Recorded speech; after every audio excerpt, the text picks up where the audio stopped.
মানে না, আল্লাহর ধর্ম ইসলাম মানে না।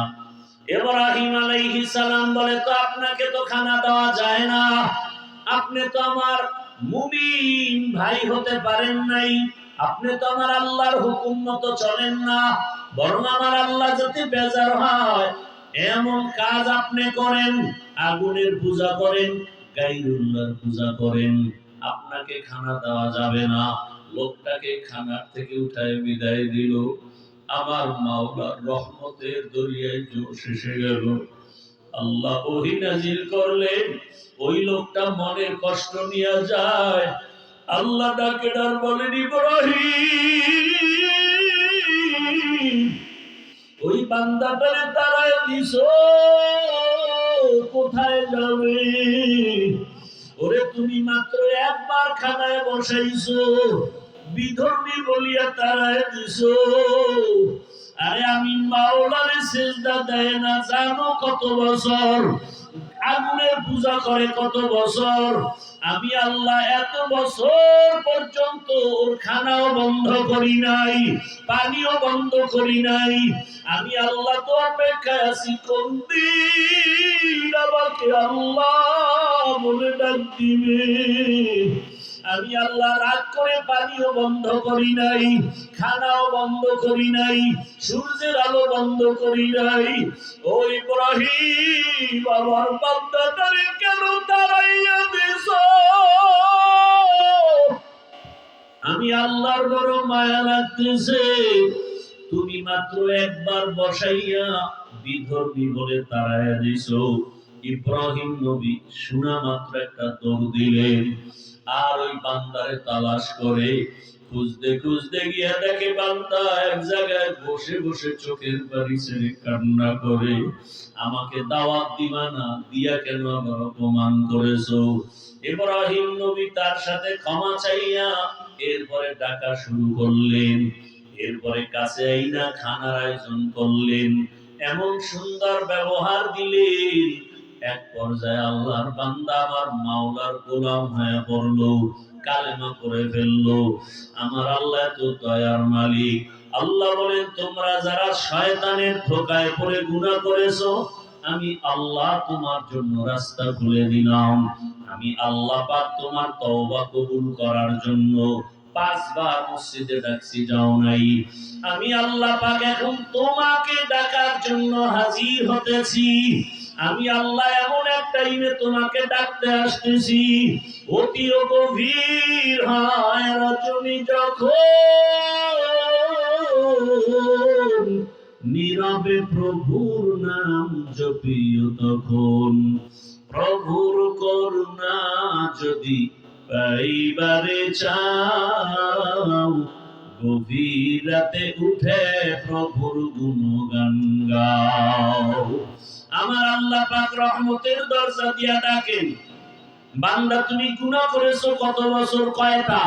বলে আমি 50 বছর লাগাইয়া এত গুনাহ একদিনে করি নাই, আজকে একটা কালকে দুইটা, এভাবে হাতের গুনাহ, চোখের গুনাহ, জবানের গুনাহ, অন্তরের গুনাহ করতে করতে বছর বছর গুনাহ করিয়া আমার চোখের গুনার পাল্লা ভারী, আমার হাতের গুনার পাল্লা ভারী, আমার অন্তরের গুনার পাল্লা ভারী।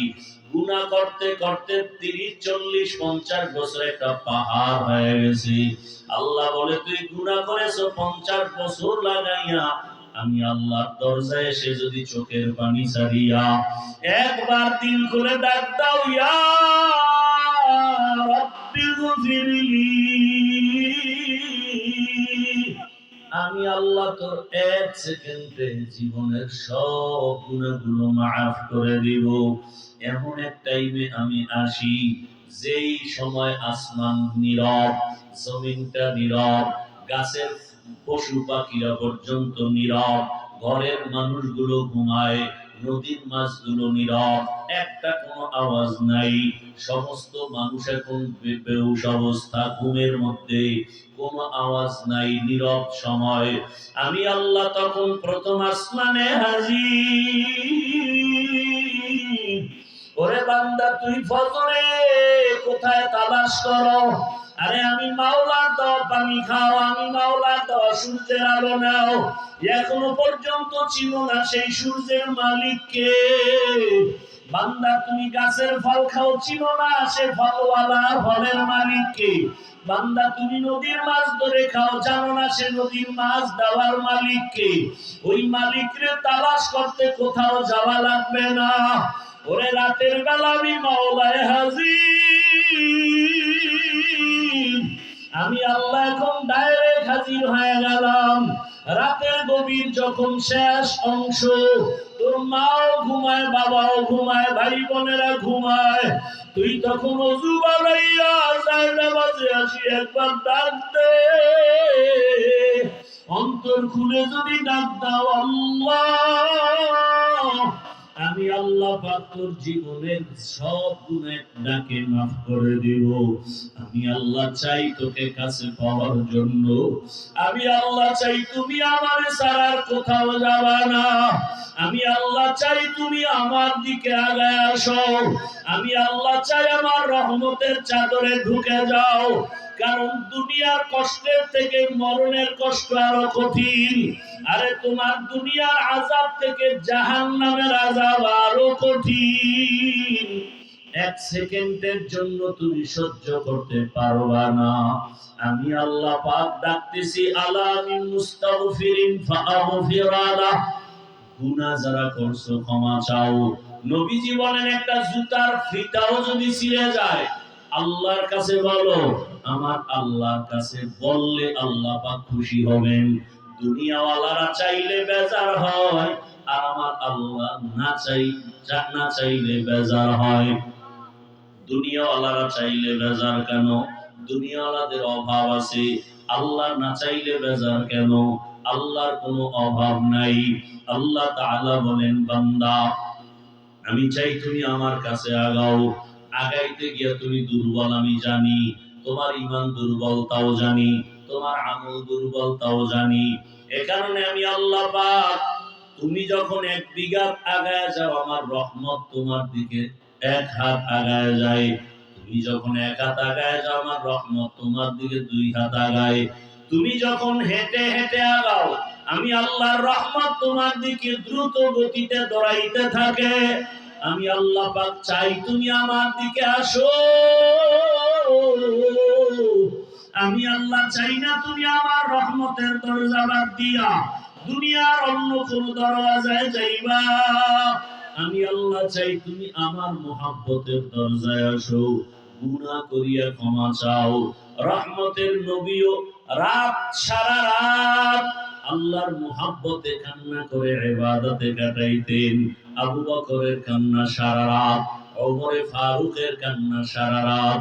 এরে আল্লাহর বান্দারা, দুই ফোঁটা চোখের পানি যদি ফেলতে পারি, এই পানি বৃথা যাবে না। আল্লাহ পাক কিয়ামতের দিন এই পানিটা কাজে লাগাইয়া জাহান্নামের আগুনকে নিভায় দিবেন। অন্যান্য মাহফিলে যায়, কত মানুষ মার্কেটে ঘুরে সময় নষ্ট করে, কিন্তু এই মাহফিল আল্লাহর ওলিদের। এখানে যারা আসবেন এরা দুনিয়ামুখী মানুষকে বয়ান দেয় না। এখানে আসা মাত্রই যেন কেমন এক পরিবর্তন। আল্লাহর ওলিরা আসবেন, তাদের চেহারা দেখবো, বয়ান শুনবো, যদি একটা কুদরতের নজর আমার উপরে পড়ে যায়, আমার জীবনের সব বন্ধ তালার দরজা খুলে যাবে। অতএব আল্লাহ যাদেরকে নিয়ে আসেন, আল্লাহর কাছে তওবা করি। অন্তরে কোনো গুনার নিয়ত থাকলে অন্তরকে পরিচ্ছন্ন করি, আর মনে মনে বলি, হে মালিক, এই বেহেশতের বাগানে আসি, খালি ফিরিয়া যেন না যাই। দুনিয়ার কোনো মহাব্বত অন্তরে না থাকে, আপনার খাস ওলি উলামায়ে কেরামদের কথা শুনিয়া যেন যেতে পারি। আজকের জন্য আবু হুরায়রার মতো মুরুব রেডি হয়ে যাও। পয়গম্বরের সাহাবী আবু হুরায়রা রাদিয়াল্লাহু তাআলা আনহু রহমতের নবীকে ছেড়ে কোথাও যায় না। কারণ রহমতের নবীরে দেখলে তো এমনিই কলিজা ঠান্ডা, পেটে কোনো ক্ষুধাও লাগে না।